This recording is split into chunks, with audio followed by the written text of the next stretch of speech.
Our presentations for the afternoon. This is the museum session. We'll just start in about 2 minutes.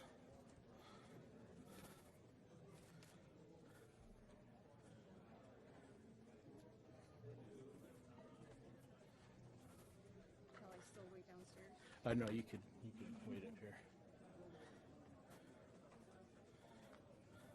Oh, that's good. Yeah, it's well anchored now.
Ladies and gentlemen, we'd like to get our session started, so if you could please find a seat, we'll proceed with our session on museums. I'd like to welcome you to the Clan Conference. I'm Steve Henrikson. I'm Curator of Collections at the Alaska State Museum, and this session is probably the 5th or 6th time museums have had a session at the Clan Conference, starting in 1993 in Haines and Klukwan at the first Clan Conference. And museums have been participating in this mostly as a learning experience for museums to find out more about the background of the collections that they care of. And of course, since the Repatriation Act took effect, there's been a great deal of consultation between clans and museums, and the selection of presentations that we have today are a reflection of 20 years of consultation, going back actually even more than 20 years if you consider that some of the initial agreements between museums and clans date back almost 50 years.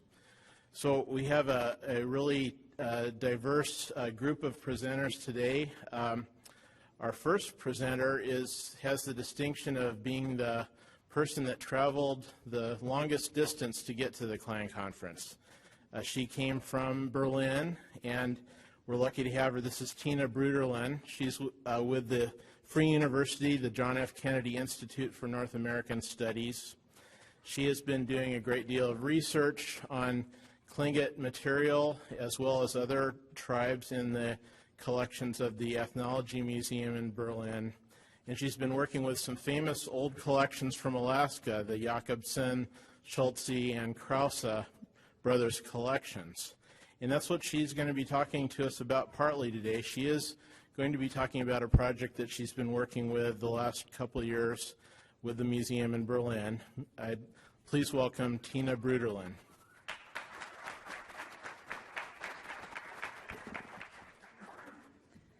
First of all, I want to thank you all for inviting me to come here today. It is certainly a great honor for me, and I'm glad to have the opportunity to share and introduce some of our work at the Northwest Coast Collection at the Berlin Museum, its history, and more specifically also some of my research with you, and to share some insights onto the Tlingit collection at the Ethnologische Museum Berlin. To begin with, I would like to provide you with some background information on the research project I'm affiliated with and the museum itself. In 2009, members of the Ethnologische Museum Berlin and the Free University applied for a grant at the Ministry of Education and Research for a 3-year project concerning the Northwest Coast Collection housed at the museum. The project in Berlin was mainly initiated as the museum is currently undergoing significant change. It is moving into a new museum building, which at present is considered one of the most prominent museum projects in Europe. This new building, referred to as the Humboldt Forum, will be located in the inner city of Berlin, right next to the Museum Island, face to face to the most renowned museums of Germany, such as Pergamon and the Neue Museum. The museum's move is quite significant in several ways. For one, it means that the Ethnologische Museum Berlin, which currently is situated in the outskirts western part of the city, will finally return to an inner city location where it had been before the war and the division of the city. And it is hoped for that the new location in the city center will raise the public awareness for the museum's collections and exhibits, and that thereby finally position non-Western art on an eye-to-eye level with collections generally referred to as fine arts. Nevertheless, the actual issue currently being discussed most are the plans for the content and new exhibition approach in the future museum. There are high expectations on new ways of exhibiting world cultures, new approaches to non-Western art, material expressions, and ethnography, etc. The future museum shall not be understood just as a museum anymore, but rather as a laboratory, an experimental space in which new ways of seeing and understanding the world and the Berlin collections are hoped to be materialized. So what does this have to do with the Northwest Coast collection of the museum and with our project? Well, it is the move of the museum which was a determinant factor for the granting of our research project, called One History, Two Perspectives, Cultural Specific Modes of Representing the Exotic Other at the Pacific Northwest Coast. This project currently is the only one concerned with a specific collection and its history in reference to the question of possible new approaches and ways of representing and of its representation at the Humboldt Forum. Within the context of the project, we're given the opportunity to take a closer look onto the Berlin's Northwest Coast collection itself and its history, as well as beyond. Each of the project members has been working on different topics, collection, and issues in regards to the overall Northwest Coast collection of the museum. The Berlin collection is of specific interest not only due to its location in Germany and its history attached to that, but also as it is actually one of the oldest ones from the Northwest Coast region in a European museum, and probably still one of the least researched upon collections. My interest and focus within this project lies primarily upon the northern Northwest Coast region, namely the Tlingit and the Haida territories and the artifacts which were collected from there. When I first began working on these collections, I was quite surprised to find out how little was actually documented about the objects themselves, their biography, and the collectors behind it. And as many of you who have worked with historic collections know, it is quite a task to try to put back a puzzle which has been taken apart more than 100 years ago.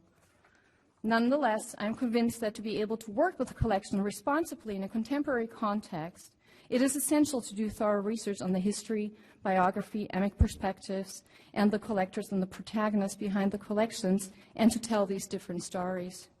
By looking at the various levels of information we can access, we seek to revise one essential thought of the anthropologists of the late 19th century, the time when the collection was acquired for Berlin. Adolf Bastian, the director of the Museum für Völkerkunde at the time of acquisition, and his colleagues understood objects and artifacts to be witnesses of vanishing and by now lost cultures. Bastian wrote in 1876 about the necessity to act and collect now because, quote, the uncovered traces of humankind need to be collected and registered for future methodological studies before they're lost forever.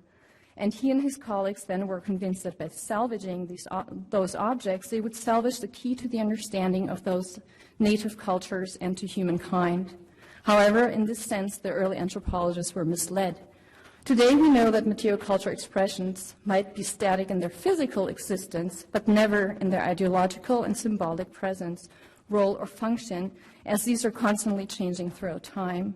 So even though museum objects are often more historical nature due to their age, they are not caught up in the past, but still today are undergoing constant and changing processes. And only by looking at these various processes and contextualizations throughout time, we can hope to understand the full extent of artifacts as bearers of cultural identity, heritage, and its manifestation and the narrations which go along with them. The study of objects in the history hence has as much to do with the past, the present, and the future. We can only know the future if we know the past. And so is my focus on the artifact's biography and their collectors, part of a wider research approach in which I'm seeking to explore the perception, role, and implication of historic as well as contemporary material culture within the indigenous groups living in northern Canada and southeastern Alaska today. However, I will set the contemporary aspects aside for now, as I want to take the chance to introduce some of the particularities of the Tlingit collection's history to you. In the following, I want to focus on one of the collectors who contributed largely to the Tlingit collection at the museum, but about whom we, in Germany, until recently only knew very little. By looking at his biography and some of the stories related to him, I hope to be able to position the Bruederlin collection into wider context and to relocalize it into a continuum of regional history, memory, and interrelations. As I mentioned before, the great number of objects within the Northwest Coast collection came to the museum in the course of the late 19th century, a time in which the then emerging Western museum and science world was feeling the concern that the changing world would swipe away the native cultures and that the cultural assets of the people would be lost forever, especially then it was for science. Various authors, among them Douglas Cole, wrote about the consequences and the competition, which is anxiety by the leading scholars and museums within the object trade and market along the Northwest Coast stirred. One driving force behind the German activities in the Northwest region was Adolf Bastian, whom I've mentioned briefly before, and who became the director of the Museum for Völkerkunde in 1876. Bastian was concerned about, quote, the fast progression of destruction through rapid globalization, end quote. And so he and his colleagues felt the need to act, and most Northwest Coast, and more specifically Tlingit scholars, are probably familiar with the names of the brothers At.óow and Aurel Krause, and also Captain Adrian Jacobson, as their early travel accounts were later published also in English. And even though only Jacobson's expedition to the Northwest Coast in Alaska from 81 to 83 was fully initiated by the Bruederlin Museum, we also know about Bastian's prior cooperation with the Geographical Society of Bremen, which contracted the Krause brothers for the expedition to the Northwest in 1881. Bastian was eager to utilize every opportunity and contact he could to follow his goal to increase and complete Bruederlin's American and especially Northwest Coast collection. And being rather successful, hundreds of boxes arrived from the Northwest between 82 and 83. Bastian thereby succeeded in making the Bruederlin Northwest Coast collection, one of the most important and impressive ones in the museum world at the time. If we focus on the Northwest Coast collection today, on the Northern Northwest Coast collection in the storage today, we'll find three main groups: around 200 objects collected by Jacobson in the region of the Copper River, Alaska, cataloged as Tlingit, 20 objects collected by Krauses among the Tlingit, which came to Bruederlin via exchange, and then 60 Tlingit objects, which were collected by a man named Paul Schulze. When I first looked at these numbers, I was surprised to find that there's a comparatively large number of objects collected by a man of whom we just know basically nothing about, nor on his activities or networks on the Northwest Coast. Schulze also unfortunately left us with very limited information to his collections. To be precise, we have 2 letters and we have 2 object lists in the museum archive, and they look like this. So nonetheless, he contributed some of the most outstanding Tlingit pieces to the collection, and I brought you just a few pictures because I'm sure not everybody has had the chance to come to Bruederlin and see the collection. So these are just a very tiny piece of the collection. By tracing questions about his person and networks, I hope to restore a biography which might also allow us to understand the history of the artifacts more fully. This task is quite a journey, and I still have not been able to piece the full puzzle back together. But nonetheless, I was surprised to find out that Paul Schulze was what one might call the man behind the scene in many ways, not only of Bruederlin activities in the Northwest, but he was actually deeply involved in incidents that had lasting impact on the northern Northwest Coast and the people who live here. So let me introduce you just to some background facts about Schulze. He was born in Germany in 1848 and migrated to the U.S. in 1868 after meeting Henry Willard, a fellow German who was one of the most important figures in the U.S. railroad business at the time. Schulze lived mostly in Portland and Tacoma and never returned to Germany to stay. Willard's vision of a Pacific Northwest expansion must have inspired Schulze in his own business ventures. From what I can tell by looking at the archival material, one of the striking features of Schulze was his intense drive for economic success. He must have been a businessman to his core, involved in many different enterprises such as road construction, electricity, coastal transportation, and trade. After the Depression of 1893 and accusations of fraud, however, the loss of his reputation led to his suicide in 1895. What we want to look, though, at are his business ventures in Alaska. In March 1880, he founded the Northwest Trading Company, whose early objectives were to own shipping vessels to navigate the waters between the mouth of the Columbia River up to Alaska to allow trade between California, Oregon, and the far north. His idea was to export Alaskan resources and in return to sell goods to the locals and the miners along the coast and the inland. Alaska was then one of the last frontiers for fortune seekers in the West, and Paul Schulze saw his chance. Within 2 years, his company had established permanent trading posts in 5 settlements in the Tlingit era: Chilkat, Kalishna, Sitka, Taku, and Huna. In his business correspondence, he kept advertising the potential of the northernmost territories to investors, and soon also became involved in the market of museum acquisitions from Alaska.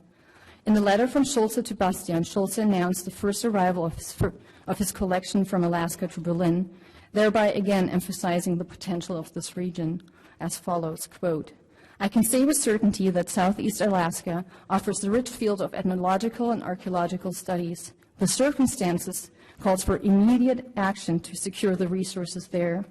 Within few years, there will be no archaeological treasures found in any of the Indian villages, which now are still plentiful. The administration of the Königliche Museum Berlin should send out a young and ambitious scholar to Alaska to do research and make collections, and I promise to support such an enterprise with all means possible." So this letter was actually written in March 81, which is prior to Jacobson's or Krause's travels to Alaska or to the U.S. In the same letter, Schulze mentions that the collection he was sending was given to him as gifts by chiefs, but refers to no names. There are no confirming records, though, that Schulze ever spent an extended time in Alaska himself, and looking at the data, it appears that his permanent partners at the trading post were the actual middlemen of the trade. Some names of these traders might be known to those of you who worked in Alaskan history, such as Carl Spoon in Sitka, Edward de Graaf in Kalishna, Sitka, Captain John Vanderbilt in Kalishna, Sitka, and George Dickinson in Chilkat. The Berlin Museum never sent out its own expedition to the Tlingit territories, but Schulze was nevertheless able to fulfill his previous promise for support. It was by way of Bastian's contact to Schulze that the Krause brothers of Bremen were able to take winter quarters in 81 and 82 at the Northwest Trading Company's post in Chilkat. Letters of thanks by Krause and the German consul in San Francisco sent to Schulze confirm his engaged support for the two scientists.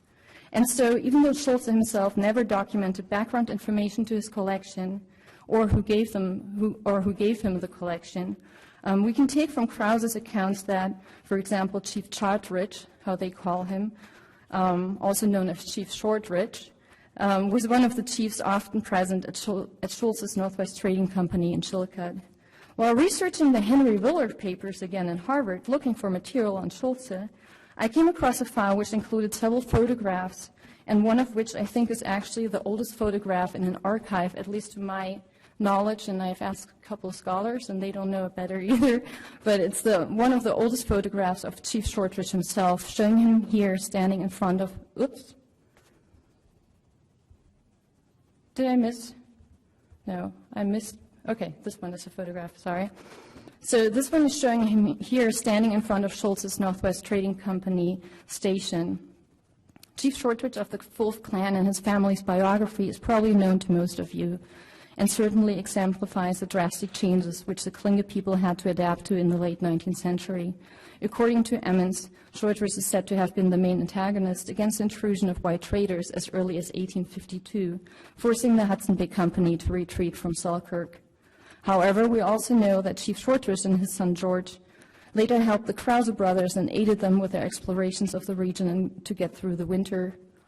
Interestingly, the photo in Harvard is one out of a series which includes most of the originals which served as templates for the sketches in the Krause books. As far as we know, this is the first time these originals have been identified, and I'm just going to show you one example, but this is from the Krause books, which is one of the earliest accounts on books of Tlingit culture or of their travels. And there's these various sketches in there, and in Harvard, actually, there are the photographs for these sketches. And again, these stereographs trace us back to Paul Schulze, as they were actually taken by his order, including approximately 60 photos taken in '81 showing various motifs of people, landscape, mines, etc. in southeastern Alaska and Tlingit territories. In the letter of March '81, Schulze had announced to Bastian that he's sending a photographer to Alaska to take photographs of the landscapes and the people. By looking at these photographs, we're able to identify faces, names, peoples, and events, such as, for example, at this one, which I showed you the close-up. This one is number 91, showing a man standing to the right of the chief, identified as Master Haynes. Master Haynes was a U.S. Navy officer stationed in Sitka.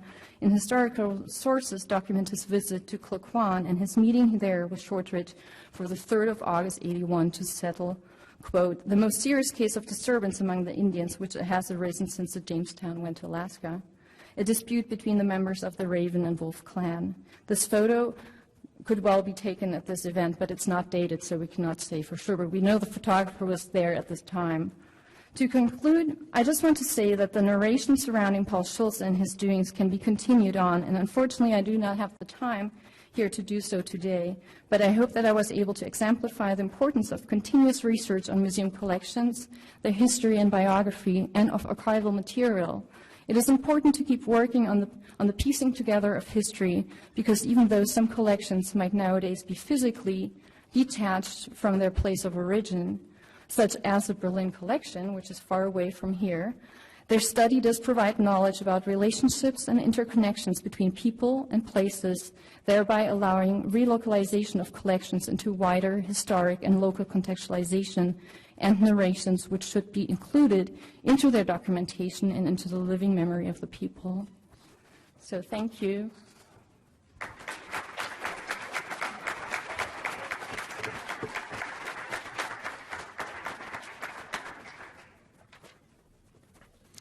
Thank you very much, Tina. It was wonderful getting to see those images that we haven't seen before from the early expeditions. Here we go.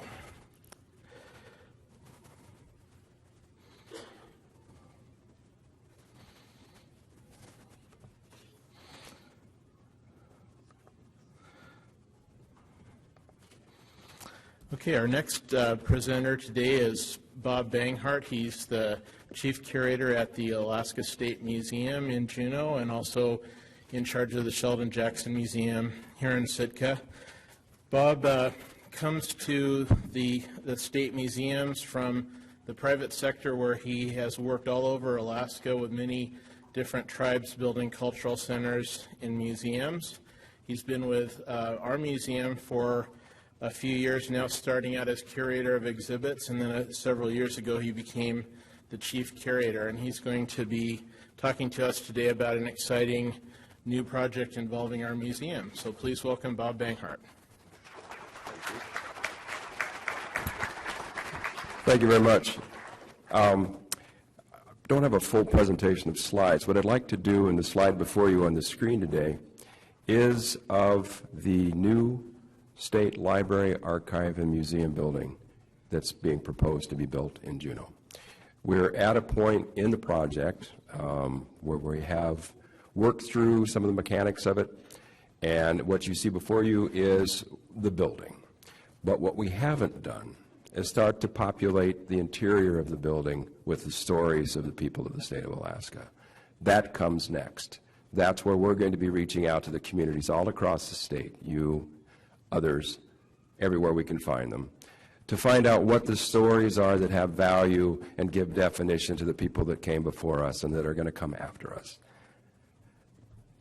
This building represents, I think, the next level of integrated structure between community and collecting institution. This building is designed to be a 100-year building, which means sometime in the near future, we as colleagues in the museum industry and we as as service providers to the communities of Alaska, need to sit down and discuss what is the role of museums in the next 100 years in Alaska or the rest of the country. What are the relationships that we as institutions need to identify, support, and grow with the communities that actually constitute the stories of the past and the future? So we're working towards a symposia, date to be decided, that will take up that question in earnest, because I think it's important for us as institution managers to know who we serve and how to do it in an effective fashion, one that's a cooperative fashion, and one that allows things to grow beyond our lifetimes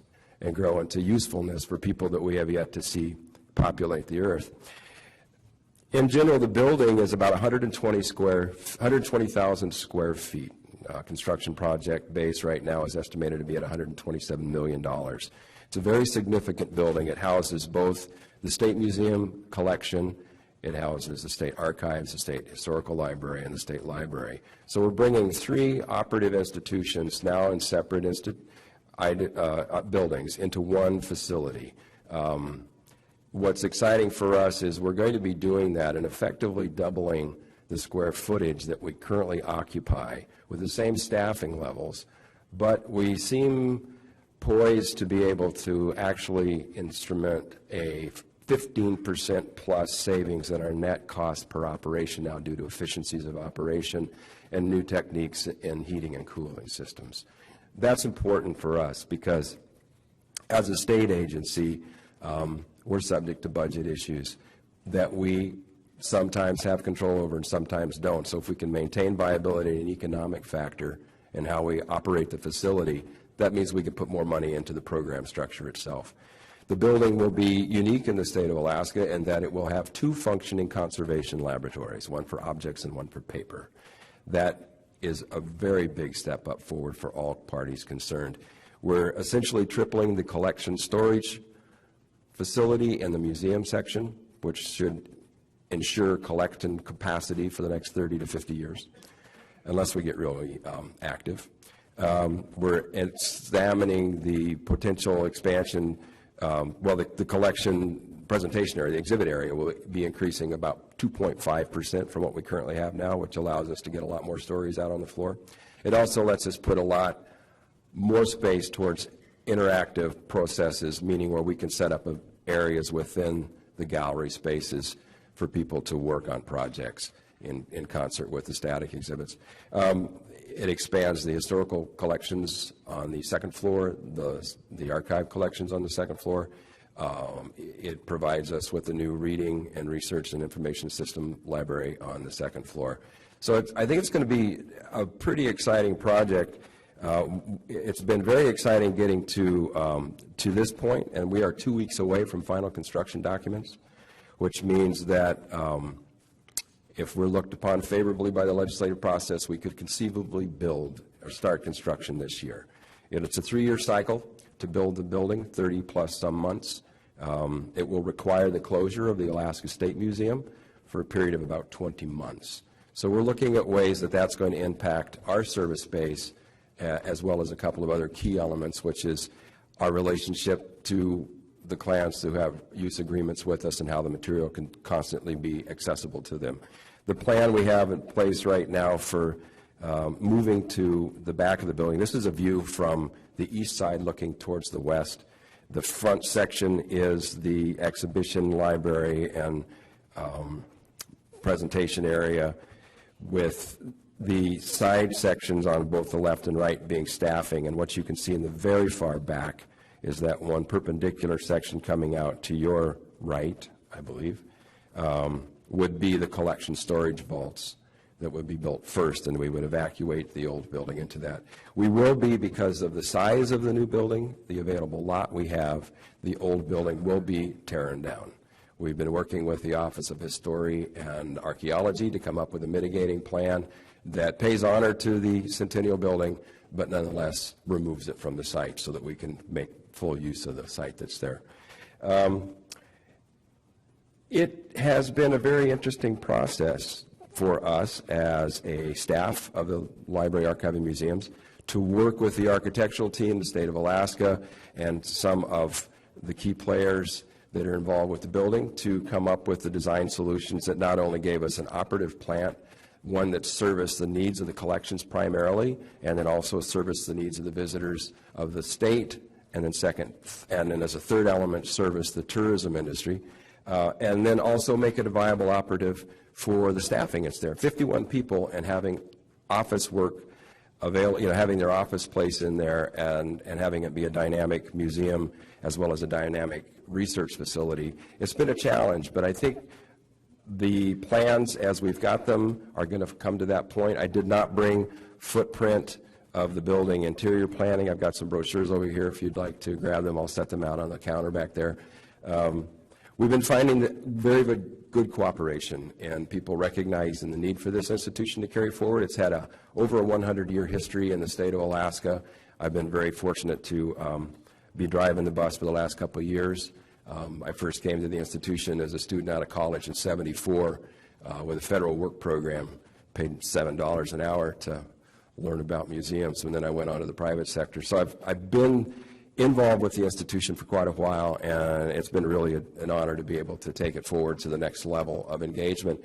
I think back to what I mentioned prior, the story, who we are, who we were, who we're going to be, that is yet to be defined. We haven't really taken up the task to search that out. We purposefully pushed away what was offered to us by the architect, which was a design firm, to tell us what the exhibit should be like, because we felt they didn't understand. We felt that we needed to meet the obligation we had to bring the stories of the state and the peoples of the state to life in this building. So we have engaged and will be engaging in a process of reaching out to establish lines of communication for people to contribute what they know, what they want to say, what they want to see in this building, and putting that together and building what we hope will be representational of the peoples that live here. That's a big task, and it's not a static task. It's one that once we engage in this and we start to manipulate it, we'll have to be plastic enough to be able to be influenced by the coming generations. So we're going to be sort of walking blind with this a little bit, but we do know underlying all of the effort is the need to make sure that what we say and how we say it strikes true with the communities that it represents. So we look forward to the next couple, 3 years of reaching out to you, to every other person in the state that's got a vested interest in this institution, to find those stories. So if you get a call someday from someone you don't know, and they say, we want to talk to you about the museum, don't be scared. We're not trying to sell you an insurance policy or a magazine subscription. We're trying to get some information, and we want to create those networks. Just exactly how we're going to do that is still being defined, but nonetheless, that story will be there, and we hope to have it present when the building is opened. The earliest this could open would be 2015. We estimate more likely it'll be 2016. Optimistically, these things don't necessarily happen overnight. We've got a little over $30 million in the bank. We need a little bit more than $90 million more to go. So our tin cup is big, and we're out there with it all the time. And but we're making good headway. We've got very good, strong support in the legislature. The governor was very generous in his appropriation in his budget this year, and he challenged the legislature to meet him and prescribed a budget for funding this that we feel is a very good budget. We'd like to see it accelerate, but he's put a plan in place, and we hope that the legislature supports that. What can I say about the building? It's, I don't know, it's going to be a very interesting challenge for us to move the collection and recatalog or reorganize the collection, but one that I think the staff, the museum and library archives are up to and looking forward to. And with that, I just say, please be prepared to step up and participate in this process, because where we go next depends on what we get back from the communities that we service. So thank you very much.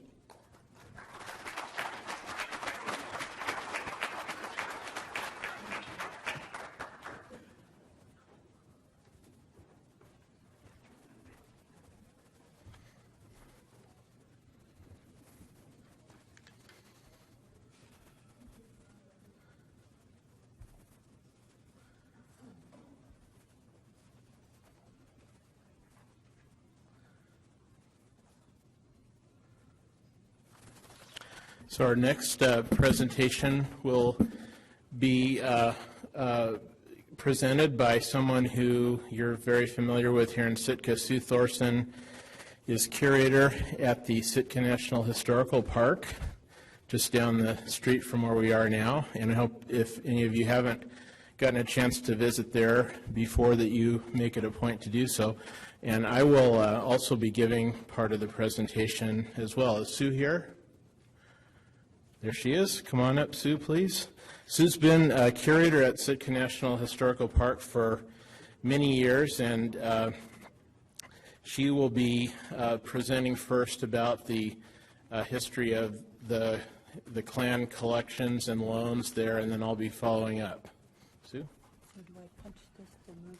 You can just use that or to, advance it. Well, like Steve said, I have been curator at Sitka National Historical Park for about 19 and a half years, so I've had a little while to learn about things here and learn about the people who live here.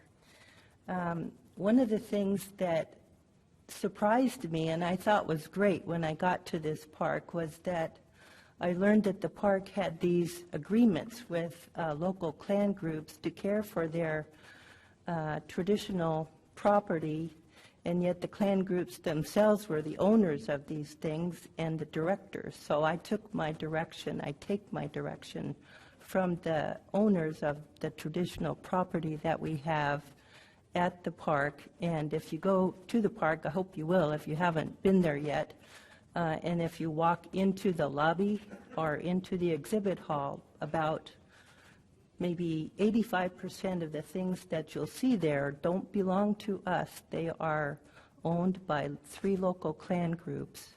And so it makes my life as a curator there very interesting and rewarding. This is a picture of clan houses on what we call Catlian Street now in Sitka. And if you look at the house at the far right, you'll see a carving above the door, and that carving is called Panting Wolf. It's property of the Wolf House, Kagwantan. And if you look a little farther down the street, maybe about halfway down, you'll see another house with a screen at the gable of the house, and that screen is a screen that belongs to the Eagle Nest House, Kagwantan.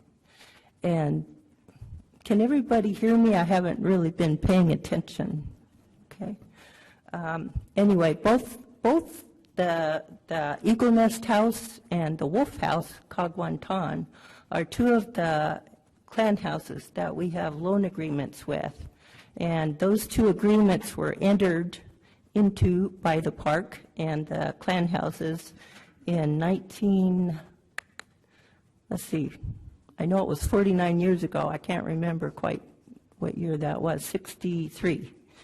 And so, here we go. This is another picture of Panting Wolf, the carving you saw above the door of the house. And Panting Wolf, traditional property of the Wolf House, was brought out at a ku'ich given by the Kagwantan in 1904 in Sitka. I just realized I started talking about these things without first thanking the people, the clan leaders and clans that owned the objects that I'm talking about. While I go through these slides, you'll see things that are owned by the Wolf House, the Eagle Nest House, both Kagwantan houses, and also the Koho farthest out house, Dekanahit, and the Duklawedi. And gosh, I hope I didn't forget anyone, but I certainly thank all of you for allowing me to use pictures of your At.óow, and also all the other clan leaders who have shared their knowledge with us over the years.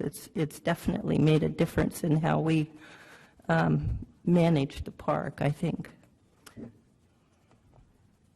So this is a picture from the accession file for the Wolf House loan. And the man in charge of running the park at the time was George Hall. He was a historian, and he was friends with Alex Andrews, who was head of the Eagle Nest House, and also Patrick Paul, who was head of the Wolf House at the time.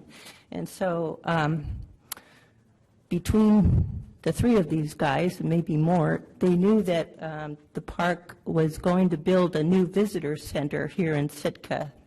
And so the clan leaders were concerned for the well-being of their clan property. And so the idea came into being that these things could remain in the ownership of their traditional owners, the house groups, and be exhibited and cared for by the Park Service. And in this picture, you can see Panting Wolf, and it's in the process of being taken down from the clan house on Catleon Street. And there's a note here that George Hall was invited to be present while this was going on, and he wrote an account that we have in our accession file. And he notes that the guys in this picture are all from the Raven side. So these are eagle side or wolf side objects, and people from the opposite side have come to help with this, which is very traditional. So in spite of this innovative care agreement, tradition is still being followed, which I think is pretty cool. This is one of the loan agreements. You can see it's very simply written. It's a one-page agreement. This is for property that belongs to the Wolf House. And in spite of its being simply written, it includes the critical things to know. This is property of the Wolf House. It's owned by the group, not by any individual. And the Wolf House retains jurisdiction over the At.óow. The park is responsible for providing museum care, but not for making management decisions without consulting with the traditional owners. And you can also see it's signed by Patrick Paul, who was head of the Wolf House at the time, and Alex Andrew was a witness for this undertaking. And here again you can see Panting Wolf, the same carving that you've seen in the previous pictures, and in this picture Panting Wolf is in the lobby of the park on exhibit. There are also in this picture two house posts called the Multiplying Wolf house posts that are also part of the Wolf House loan. And at the far right, you can't really see them, but there are four house posts that are property of the Eagle Nest House, Kagwantan, and those are a separate loan agreement with the Eagle Nest House. And both of those agreements were undertaken 49 years ago. Here's another picture of Panting Wolf, and this is here to show you that things didn't go into our museum and then stay there. This is taken in 2004 when the Kagwantan gave a large cruise to mark their 100th anniversary of their 1904 cruise in Sitka. And so the caretaker for the Wolf House contacted us about a year before this was going to happen and told us what he was planning. And so we knew well ahead of time, and pretty much our whole park was involved with dismantling Wolf House At.óow from our lobby and exhibit hall to bring it to this event. And also during this same event, I know Steve brought two house posts from the Alaska State Museum over on the ferry, and a number of other museums brought At.óow that had dispersed to museums around the country, but we knew had been used in 1904 in Sitka at the 1904 coup. So that those things came back as well. This is the multiplying wolf screen, which is traditional property of the wolf house on the wolf house in Sitka. It's also a part of the loan. And here is the screen again in the Park Visitor Center. Also in this picture, to either side of the multiplying wolf screen, you can see on the right side Sleeping Man, which is in the Visitor Center on loan from the Tlingit Coho. We entered another agreement with the Coho in, I believe, 1972 to care for their At.óow, and there's a carved frog on the left side, which is a part of that third long-term agreement. And again, here's the multiplying wolf screen at the 2004 coup given by the Kagwantan Wolf House. Just using this picture alone, you could probably talk for a number, maybe half an hour about things that are going on here, but for my purposes, I'm pointing out that the things that have come into the park have remained under the jurisdiction of the traditional owners and continue to be used by those owners. This is kind of interesting.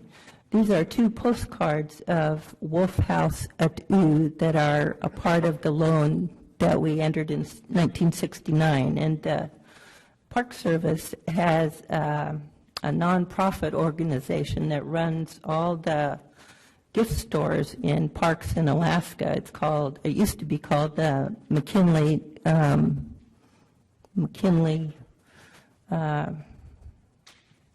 it's now called the Alaska Geographic. I forgot quite what it used to be called, but anyway, they wanted to sell pictures of these things that were at our park, and so because we didn't own these things, we consulted with the head of the Wolf House to see if he was agreeable to this, and that person at the time was Patrick Paul, and so Patrick Paul said that the members of his house would never forgive him if he agreed to let these crest images of his house group be sold without him charging something. And so the McKinley Natural History Association entered a cooperative agreement with the Wolf House to pay them a percentage of the profits from these postcards every year. And that cooperative agreement remains in effect. It's probably been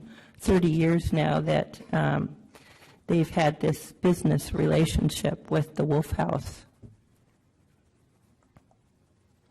And here is Patrick Paul, the first caretaker that we worked with for the Wolf House. And in this picture, he's at the Park Visitor Center talking to a group of second graders about his clan history.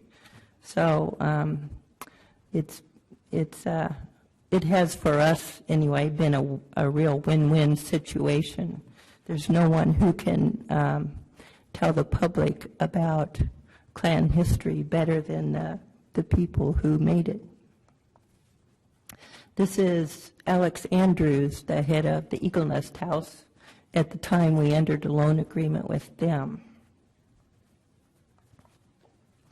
And the father in this picture holding his little boy is Frank Kitka. And Frank Kitka was head of the Tlingit Coho. And before he passed on, he made it known to his family that he was concerned that the At.óow that he was caring for remain in Sitka and not be sold. And so we already had these other loan agreements in place, and I'm sure he was aware of them. And he made it known to his family and his clan members that he wanted his clan house At.óow to also be at the park on loan, but remain in the ownership of the clan house. And so after he passed on, his family and members of the At.óow came to the park, and a third long-term loan agreement was arranged. Just in case you're interested, the little boy on the far right is Herman Kitka, Frank's son, and Herman Kitka just passed away about a year ago. And I just included this again because it shows a few of the pieces from the At.óow, the sleeping man on the far right and the carved frog at the left in the lobby at our visitor center. Here's the frog again out at a ku'i that was held by the Koho a few years ago. And since the passage of NAGPRA, a number of things have come back to local house groups in Sitka. And I don't include a lot of pictures here, but I'll talk about a few of them. In this picture, we have Al Perkins, who was the former headman of the Kiksati on the right, and Mark Jacobs, who was head of the Tlingit on the left. And Mark, in particular, was very active at bringing things back to Sitka that were his Tlingit At.óow. In this picture, Mark's wearing a killer whale hat that was returned to his clan from the Denver Museum, and he's wearing a robe that's called the killer whale robe. It's actually the park's robe in a Western sense. We don't have good provenience on it. And in this picture, we show again the killer whale hat and another thing that came back to Mark's Tlingit clan group, the killer whale dagger. And while Mark was living around the corner from the park, we had loan agreements with him to care for his At.óow. And before we entered an agreement with Mark, we had this mannequin in our center exhibit case dressed with, inappropriately dressed with a killer whale robe that is from the eagle side, and I believe we had a raven hat. Anyway, it was a major faux pas in terms of appropriate Tlingit dressing, and it meant nothing to the cruise ship people that come through the park, but it meant quite a bit to the local people. And so when Mark put his killer whale things, or his clan group's killer whale things, on loan at the park, he asked that we use them to appropriately dress this mannequin. And so this is another example of a win-win situation for both us as a museum and also the clan. At least we hope it was viewed that way by him.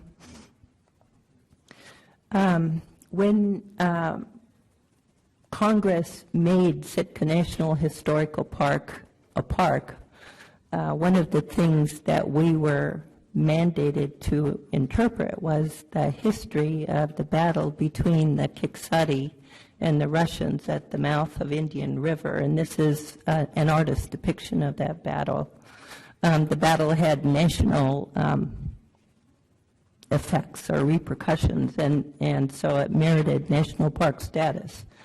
An oral history of the Kiksati tell us that the warrior Katlian wore a raven helmet and used a Russian blacksmith's hammer as a weapon. So the hammer that Katlian used was passed down through the clan until the 1970s, when the park heard that an elderly Kiksati woman might be willing to sell it to us. So we managed, this is before I was around, but we managed to find some money, and we purchased the hammer for exhibit. This is the hammer in Quixote possession about 1942. This is George Lewis. I got this picture from Harold Jacobs. Here's the hammer after we purchased it on exhibit. It's a pretty mundane exhibit, I think. It tells a very little part of the story. It tells about the battle. In 2003, the Quixote, well, before 2003, the Quixote gave us a NEGPRA claim to have the battle, or have the hammer returned to the clan. And we knew from correspondence in the accession file that this object had become more than a tool and more than just a weapon. It was very significant in terms of clan history and had gained, I'm not sure if I'm correct in saying At.óow status, but it was held in high regard. And so we returned it to the Quixote. And after they had received it, they commissioned a new handle to be made and then asked us to store it again for them, and now we exhibit it with permission of the Quixote.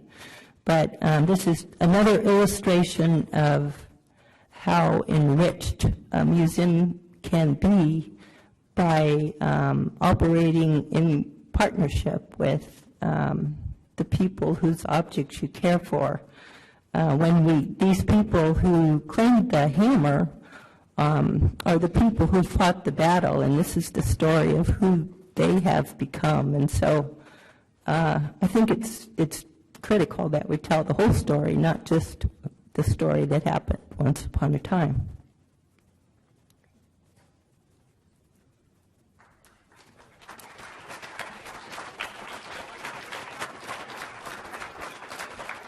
Well, thank you, Sue. I think I'm going to curtail my remarks now, since I'm not sure if everyone is aware that there's been a change in the schedule for tonight, and what was originally going to be Raven Night has been turned into Repatriation Night. The clan leaders requested a session on repatriation, so we're going to be doing that tonight at 7 o'clock over in the community house, and I'll be talking, as will Eric and some others, and I'll save my talk for then, and that way Eric Hollinger from the Smithsonian can get his presentation up to speed. They're going to try to use a internet feed and show a video clip, so they need a couple of minutes to get that set up. But in the meantime, I did have an announcement to make, another announcement to make about at 3:10 p.m. there'll be a shuttle bus, if anyone needs a lift, over to the community house for a special showing of the for the Rights of All, Ending Jim Crow in Alaska. There's a showing of that film at the community house, and we have a shuttle bus for anyone who might need it that will leave at 3:30. And also, again, the Raven Night has been postponed until Saturday, and that will be combined with Eagle Night, and that'll all take place on Saturday evening, so be sure to note that in your schedules. So I guess we need a few more minutes here, so why don't does anyone, oh, sorry, Ray. Yes, Ray.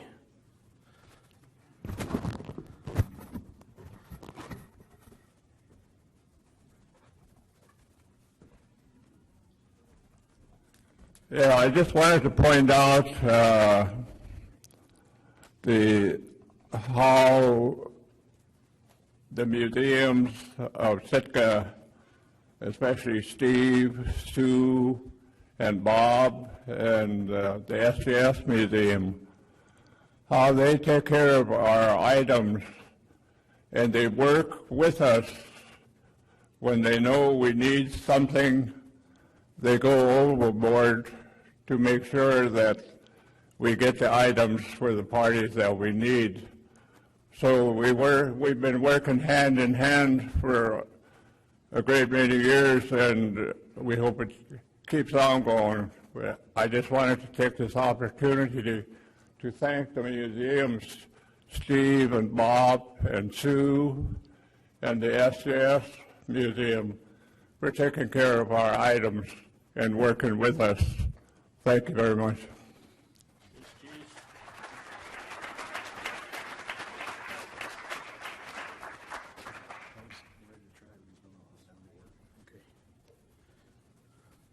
So do you want to give an introduction first? Yeah, okay. So, well, it looks like we're ready to give this a try. Thank you for your patience with our struggles with technology here. I'd like to introduce our final speaker of the presentation. Eric Hollinger is a repatriation case officer for the National Museum of Natural History. That's part of the Smithsonian in Washington, D.C. And he's going to be talking about his 3D scanning project that's actually set up in the Rousseau room down here. If you haven't been down there yet, they're going to be here for the rest of the conference demonstrating this new technology. So please do check it out when you have a chance, and please welcome Eric Hollinger. Thank you, Steve. Chish, everyone, for coming out today. Really appreciate the turnout and appreciate the opportunity to share with you what the Smithsonian's been doing with cooperation with Tlingit groups, clans, and villages on not just repatriation, but some of our 3D digitization efforts to preserve culture and help the Tlingit clans preserve culture. If you can bear with us, we'll see if this is going to work. This is we just sprung this on Steve, so he didn't have the opportunity to test out the technology to see if it's going to work. I don't know how sound is going to work on this, but this is a video clip that the Smithsonian's put together that tells a little bit of a story about a project we've been working on. It kind of gives us an introduction that we can take from there if we can get sound going on this as well.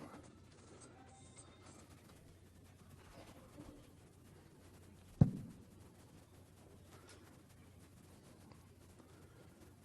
think we just lost the sound. It was there for a second.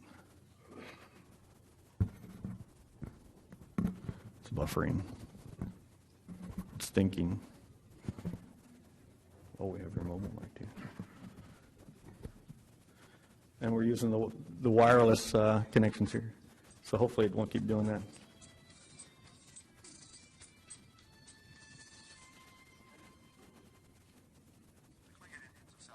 Can you hear anything?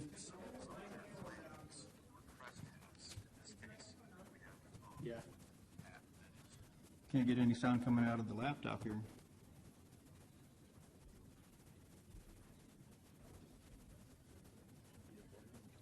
And it's buffering again, too.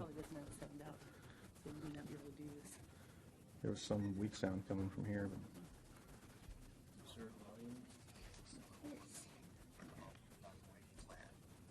The hat has been part of the Smithsonian's collections for the last can you hear that? years.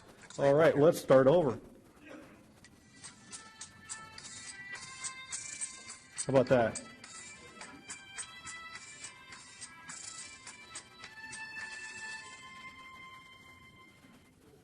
The Tlingit Indians of southeast Alaska have symbols of their clans, or crest hats. In this case, we have a wooden hat that is a killer whale, which is the main symbol or emblem of the Tlingit clan.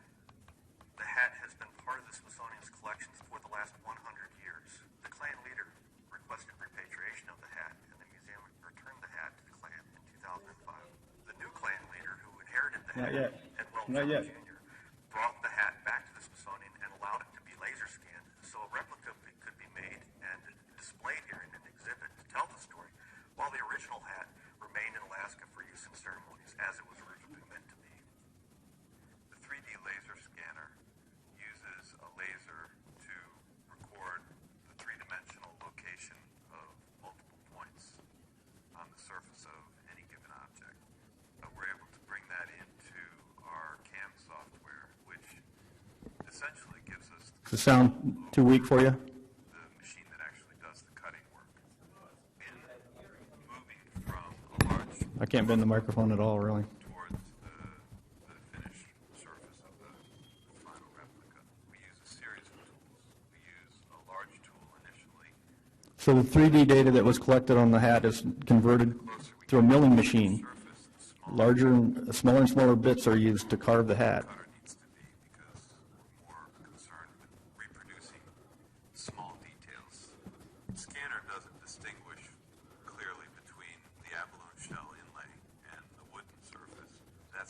abalone is hard to detect. Interpretive judgment about the shape of the inlays and their exact placement. What we try to do is match as close as we can the kind of. Oh, it's buffering again. So the previous gentleman handled the milling of it, the carving of the hat, using computer-generated carving equipment. So the laser scanned it, obtained 3 dimensions. As well as the color. Rather than risk painting directly on the final copy, I wanted to have a practice hat. So I took all these photographs, I took a pencil, and with the practice hat first, I drew the pattern out, all the shapes, and then I went ahead and painted it so that I myself could have some comfort level with the technique. How would they paint this stroke? Would it be one big stroke of a paintbrush, or would it be several? It's buffering again. So the painter had a tough time matching it because she didn't have the hat in her hands to use as a model. So she had to use photographs and had to use best efforts to color match and other hats that we think were made by the same artist to try to get information about what kind of paint would have been used and how it might have been applied to the original hat to make it as similar as possible. But we know we're not going to make it exactly identical. I feel like I'm also responsible for making sure that the replica is as true as possible to the original, so that when people see this, they get a sense of the original killer whale hat. Having a three-dimensional object in the collections allows people to view the object from multiple angles.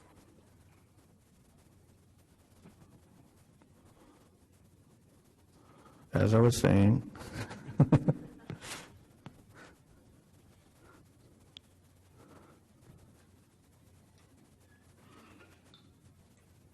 Multiple views to give them a different sense, a different quality to the object. A picture may be worth 1,000 words, but a three-dimensional object can be worth 1,000,000 words because they can have a better sense of how that object might have fit or been used or functioned in the cultures that they came from.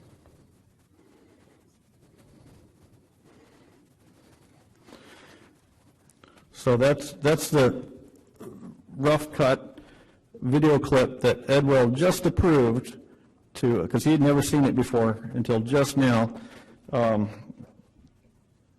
allow us to, how do I close out of this now?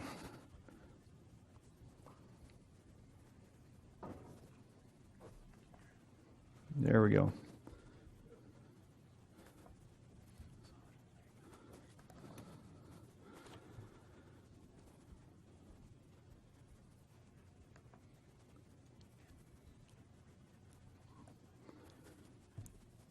And just to fill in the gaps, this is a slideshow that we have. So the story started with the return of the hat to Mark Jacobs in 2005, and as many of you know, he passed away only a few days after the return, so we got the hat back to him just in time. And some of you were there for it and participated in the return in Sitka Hospital. Herman and David placed the hat on Mark, and it was one of the last acts that he was able to accomplish as clan leader of the .óow.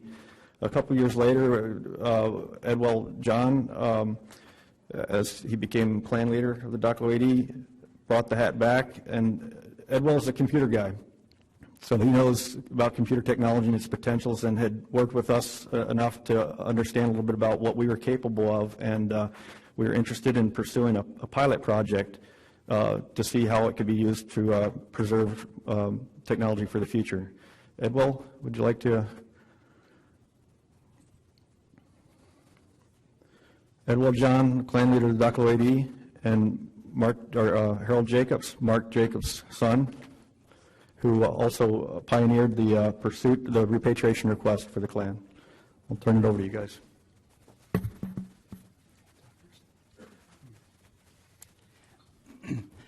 I was pretty excited about this project that Eric asked me to participate in because, first of all, it involved our most precious object, our At.óow, in this case, the killer whale clan hat.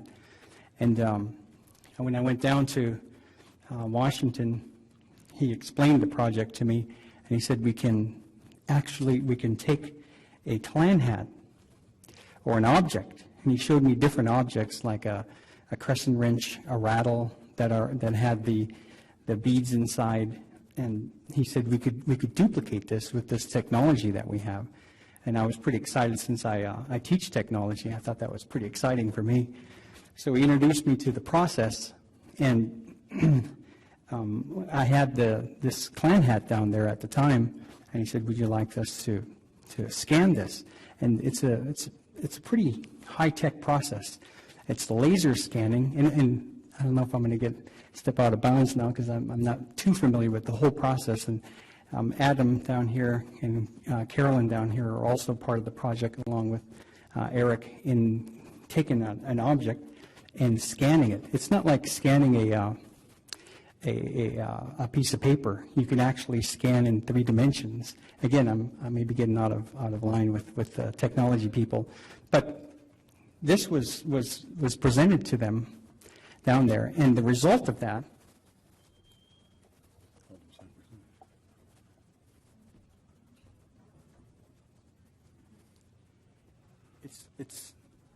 it's hard to see when you're that far away, but that is an exact replica of the clan hat. And it's unbelievable the amount of detail, and you saw in the video the amount of detail that goes into creating a replica with the technology that they have. And a funny part of that was we asked at the time, can they make a replica of somebody's face? And I forgot who was that? Bob Sam. Bob Sam said, "I'll volunteer." It's great. We have 2 Bob Sams now. So he actually stood in front of the system, and it actually, they scanned over it, and they have a replica of Bob Sam's face down there in Washington. But I thought it was a pretty interesting project. As he mentioned, in the back room of the Centennial Hall, he has the machine back there, and they're replicating a couple of items right now. Now, the process takes a while, and they actually hand paint it, and they actually put the hair and put the abalone in the clan hat. And I mentioned to Eric that there's a strict policies when it comes to our regalia, our At.óow, and I mentioned to him that before our clan hat becomes At.óow, it's just a piece of wood and hair and leather and abalone. But as Joey mentioned this morning, when you take it to a party and it's recognized by the opposites and money is killed on it, then it becomes our At.óow. And so I smiled at Eric and I said, as long as you don't take this to a party and have money killed on it, you'll be okay, because once he does that, then we have to take it from him. You want to say anything? We're looking for money right now.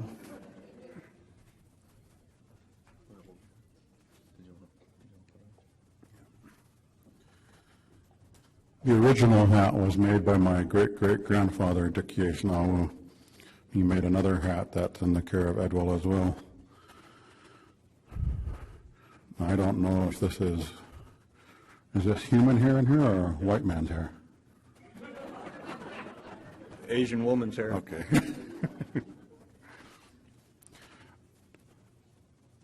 Over the years, we've heard stories about fires and like the bombardment of Yangon and the Huna fire, and sometimes somebody's house has burned down with artifacts in it. This is probably a really good way to make sure that it's preserved, so if anything ever did happen to a hat, you would have the ability to recreate an exact copy of the hat. It's photographs just don't cut it sometimes. But right now they're doing another hat from Yangon back there, and they said it would take about half a day to scan that hat. But I think this is an excellent way to work with museums and preserve the history for both sides. And if anything ever did happen to the original, we know where to get a copy. So I would encourage anyone, any clans that have their At.óow that they want preserved imaging done, they can preserve this. They won't sell it, they won't make money off of it, but they will be able to keep this preserved for future years.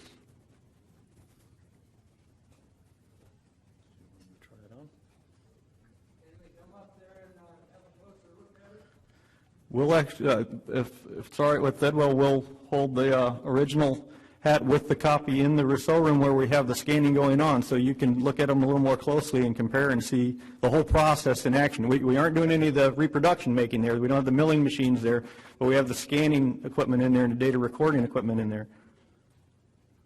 Sergey? Is there any concern that with this reproduction technology, you're going to flood the market? Oh, good. I don't think so. It's taken, what, at least 2 years for us to produce this one, and was done in constant consultation with the clan and with Harold as far as how should we do this, how should we do that. And we had discussions about how do we make sure that people not mistake that this is At.óow. How do we make sure that it never be mistaken for At.óow?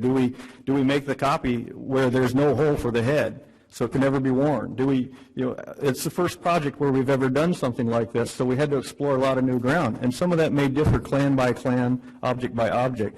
But one thing that Edwell made sure is that we never display it except with a sign that says it is a replica, it is not At.óow, and make sure that it explains what the original is and what this copy is not.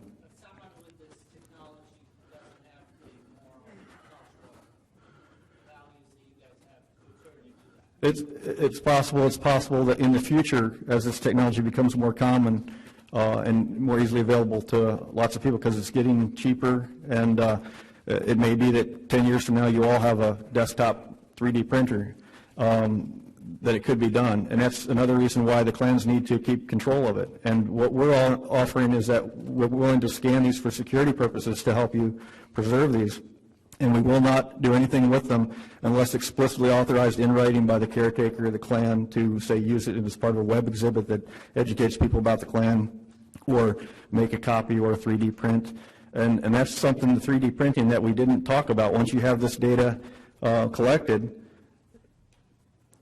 you can also make 3D prints. And a second project that we're working on with Huna is replicating some funerary objects, shaman's funerary objects. This is a rattle being CT scanned. This is a medical CT scanner like you might have for looking at your hip. And there's a rattle going through the scanner. This is the CT scan of the rattle, so you can even make out differences in the colors and the paints because of the different densities. There's mercury in the paint.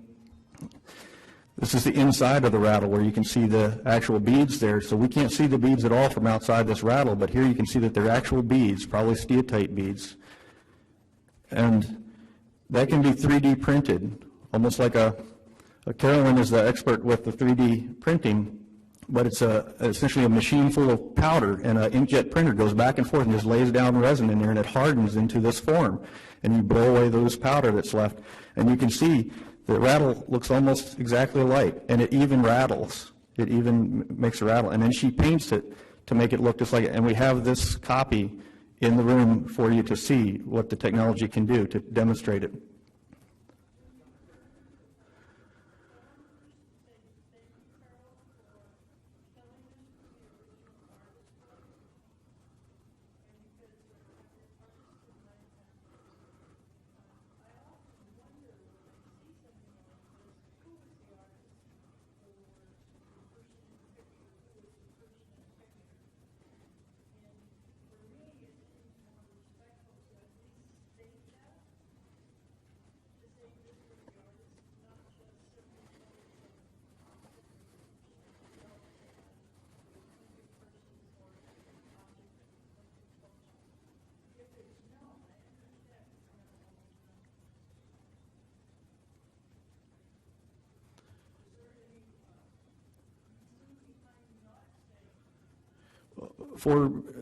I can only speak for museums, and oftentimes the museums don't know who made it.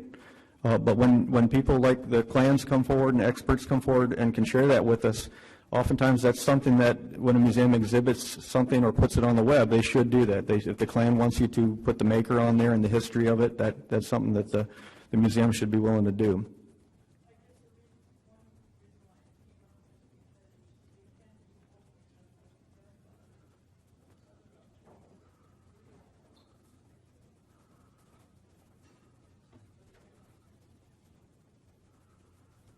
Chief, I think we understand the importance of what you're saying there, and at least for our museum, we'll try to do that where we can. It's often a negotiation process.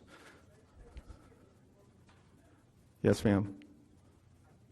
And so as Harold mentioned, we're going to be scanning all through the conference the next couple of days. So if clans want to bring forward their At.óow, they can see what we're doing. If you want to watch just what we're doing and see how it goes and see whether you think you'd be comfortable with it or not, that's what we're here for. We didn't want to come and just do a presentation and fly back to D.C.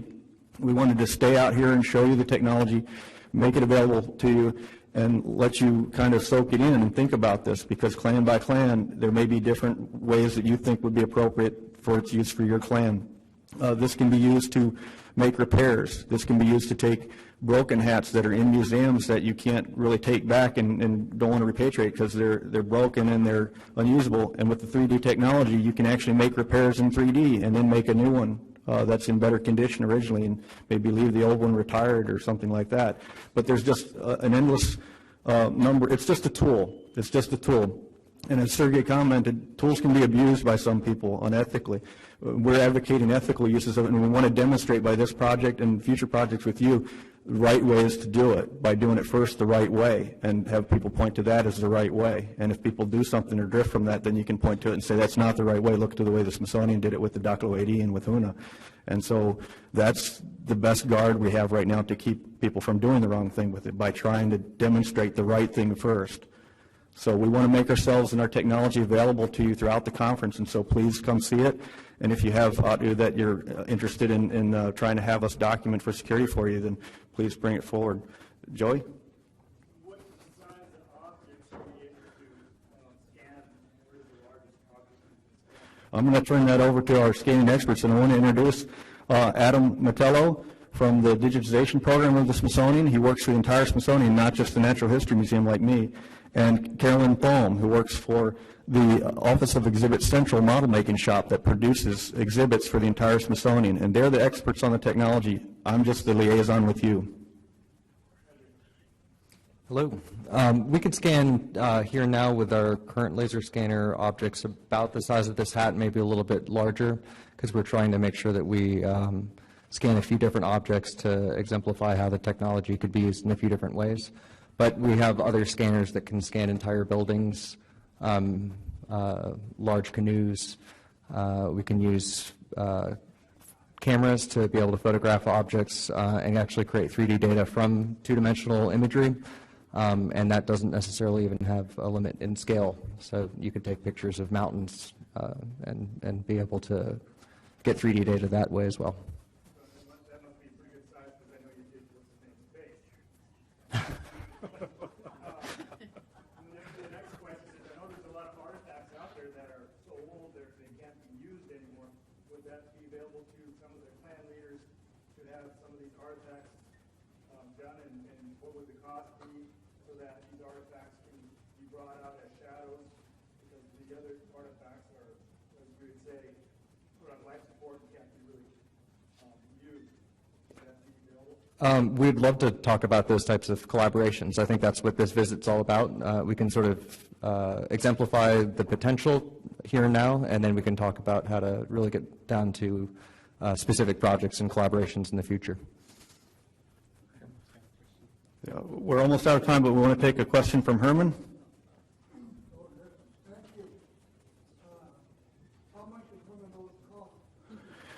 Well, the cost is really variable, in part because this is the first time we ever tried it. So we went over budget on this. Our repatriation office paid for it, but the exhibit shop spent a lot of money kind of above and beyond that and a lot of labor and time because they wanted to get it right. They're perfectionists, and so we had to keep holding them back. Don't make it so perfect. Don't make it so perfect.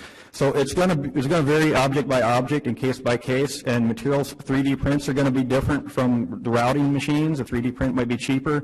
So it's really going to depend on the object and what you want done with the object. Some of it will depend on who does the labor, too. If an intern does some of the painting, it might be cheaper than Carolyn. But we invite everybody to come and spend more time talking with us in the room where we can do a little more hands-on and talk a little more extensively. We don't want to hold up the next session, but I want to thank you all. Untold.